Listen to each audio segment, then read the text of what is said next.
Hello students, welcome to my channel English with Basaraj sir. My name is Basarajappa. Today we shall learn how to find out the adjectives. You know what do you mean by adjectives?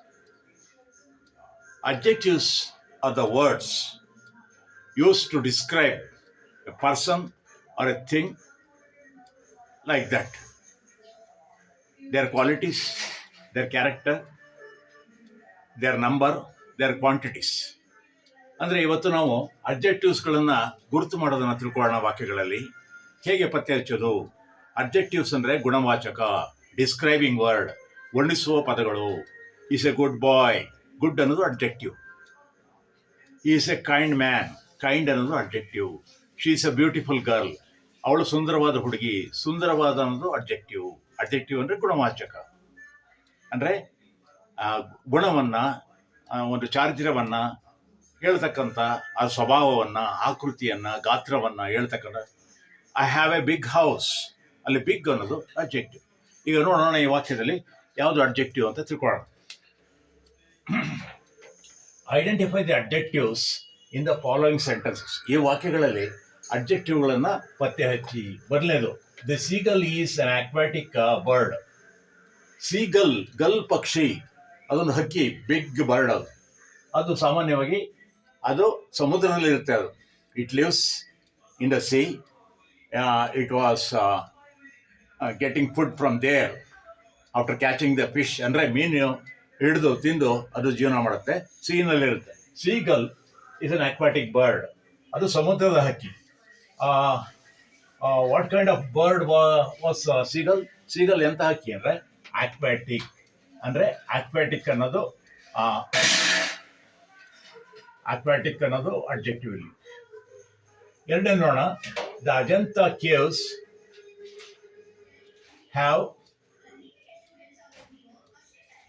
A magnificent paintings on the walls. Ajanta ಗುಹೆಗಳಲ್ಲಿ ಅದ್ಭುತವಾದ ಕಲಾಕೃತಿಗಳನ್ನು ಗೋಡೆ ಮೇಲೆ paintings ಮಾಡಲಾಗಿದೆ.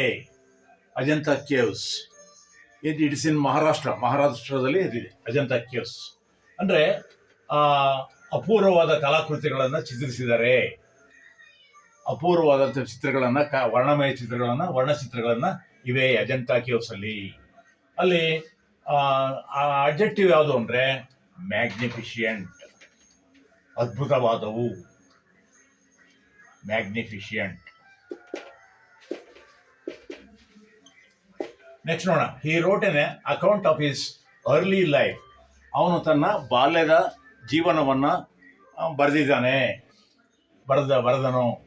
Early life, is early life, ಅದು adjective.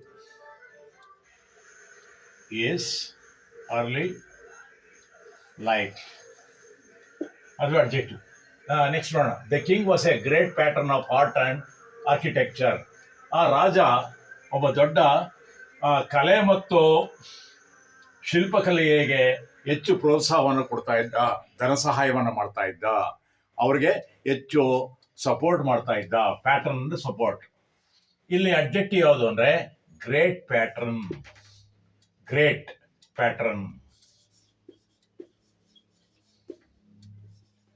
Great pattern ಅನ್ನೋದು adjective. Next one.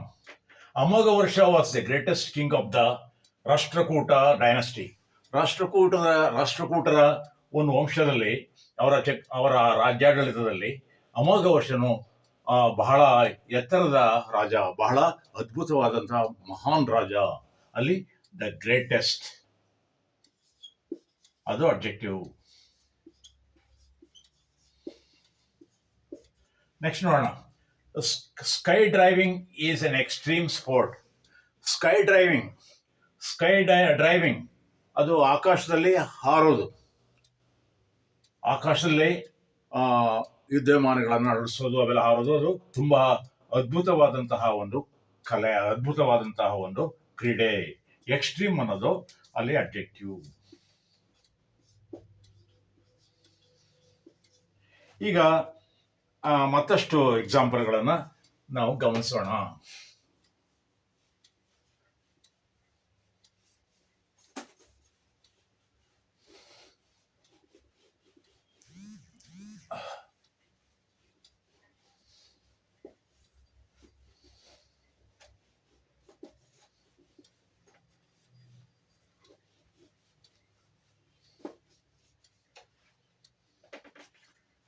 Seventh one.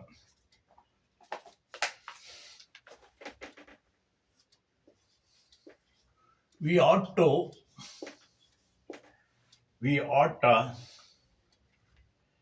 begin with the easiest exercise. Begin with the easiest exercise.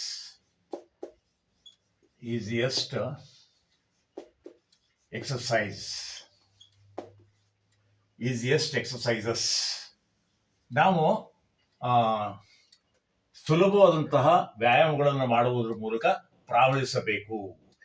The easiest ಅನ್ನೋದು objective. Eighth one. The pygmies are considered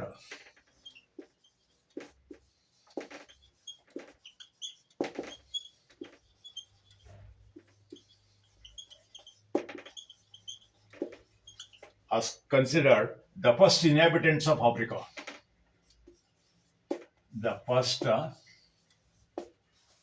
inhabitants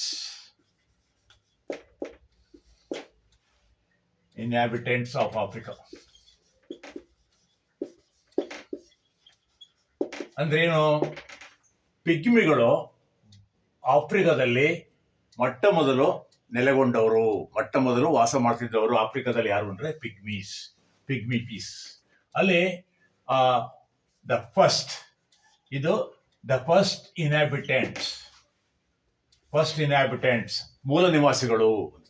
ಅದೇ adverb, ಅದೇ objective. ಇದೇ objective.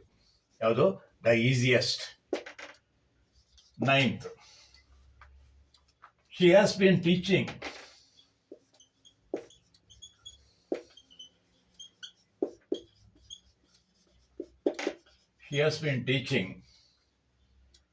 at the Oxford University for several years. At the Oxford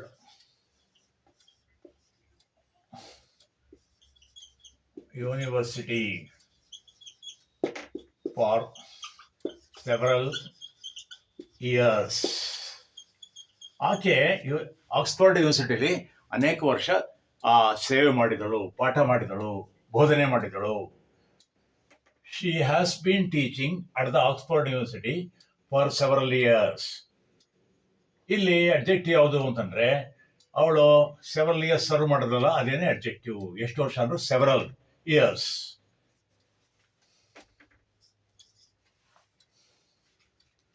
Next, Lake Baikal.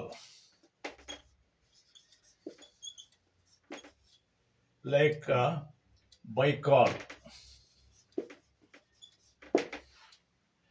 is the oldest freshwater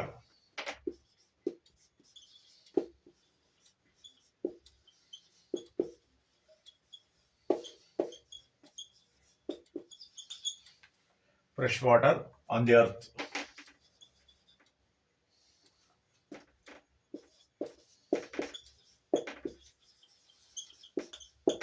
ನೋಡಿ ಸ್ನೇಹಿತರೆ, ಇದರಲ್ಲಿ lake Baikal is the oldest fresh water on the earth.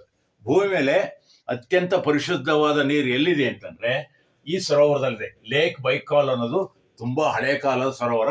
ಅದರಲ್ಲಿ ಅತ್ಯಂತ ತಾಜಾ ನೀರು ಇದೆ. ಅತ್ಯಂತ ಶ್ರೇಷ್ಠವಾದ ಕುಡಿಯಲು ಯೋಗ್ಯವಾದಂತ ಶ್ರೇಷ್ಠವಾದ ನೀರಿದೆ. ಬಹಳ ಫ್ರೆಶ್ ವಾಟರ್ ಇದೆ, ತಾಜಾ ನೀರಿದೆ. ಅಲ್ಲಿ ಓಲ್ಡೆಸ್ಟ್, ಇದು adjective. Oldest fresh water on the earth. Oldest fresh water, ಇದಿಷ್ಟು ಕೂಡ adjective. 11. She worked at the factory to educate her young children.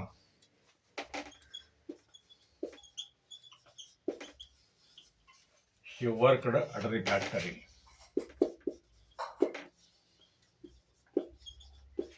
to educate her young children. To educate her young children.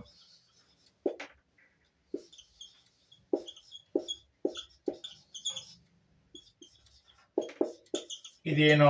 ಇಲ್ಲಿ ಯಾವುದು objective?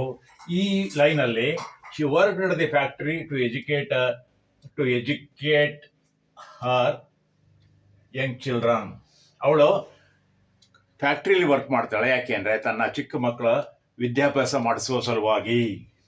She worked at the factory to educate her young children.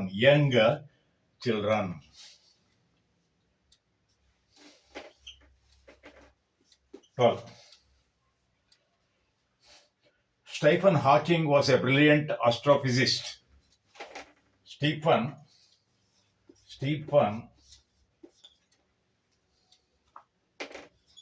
Hawking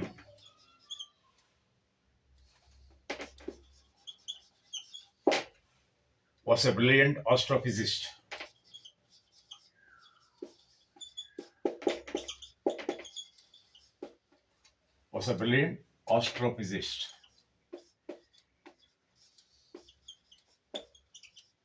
ಇಲ್ಲಿ objective ಯಾವುದು ಅಂದ್ರೆ, Stephen Hawking ಅನ್ನೋನು ಅತ್ಯಂತ ಮೇಧಾವಿಯಾದಂಥ astrophysicist.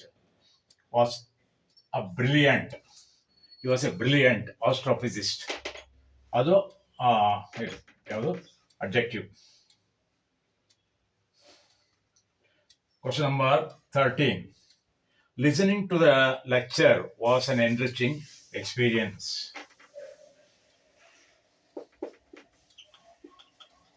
Listening to the lecture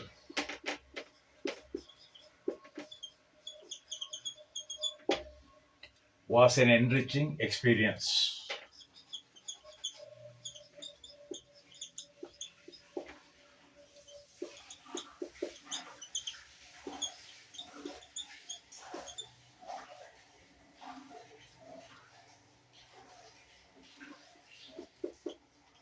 ಅಂದ್ರೆ ಏನು, listening to the lecture was an enriching experience ಅಂದ್ರೆ ಏನು ಅಂದರೆ, ಭಾಷಣವನ್ನು ಕೇಳುವುದು ಒಂದು ನಮಗೆ ಪೂರ್ವವಾದ ಲಾಭಕರವಾದಂಥ ಒಂದು ಅನುಭವ. Listening to the lecture was an enriching experience. ಅದು ಅಬ್ಜೆಕ್ಟಿವ್. ಈಗ ಇನ್ನೊಂದು ಸ್ವಲ್ಪ ಇವೆ, ಅದನ್ನು ನೋಡೋಣ. Still some more are there, like this adjectives. Question number 14. ಇನ್ನು ಎರಡೇ ಇರೋದು. They enjoyed the horror movie.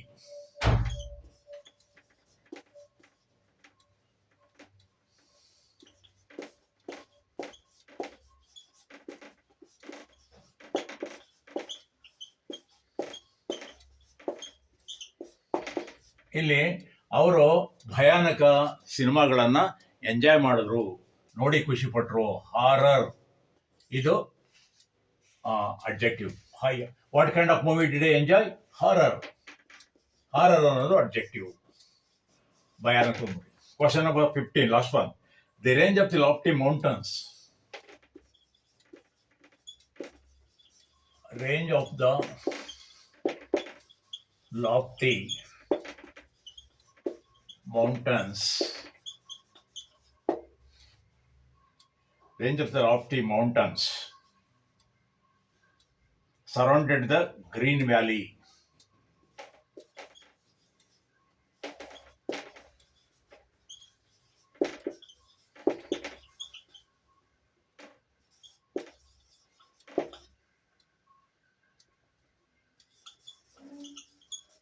ನೋಡಿ ಇಲ್ಲಿ the range of the lofty mountain, ಬೃಹತ್ ಗಾತ್ರದ ಮೌಂಟನ್ ಪರ್ವತಗಳು ಹಸಿರು ಕಣಿವೆಯ ಸುತ್ತಲೂ ಸುತ್ತುವರೆದಿವೆ. ಇಲ್ಲಿ ಲಾಫ್ಟಿ, ಗ್ರೀನ್, ಇವು ಅಬ್ಜೆಕ್ಟಿವ್ಸ್.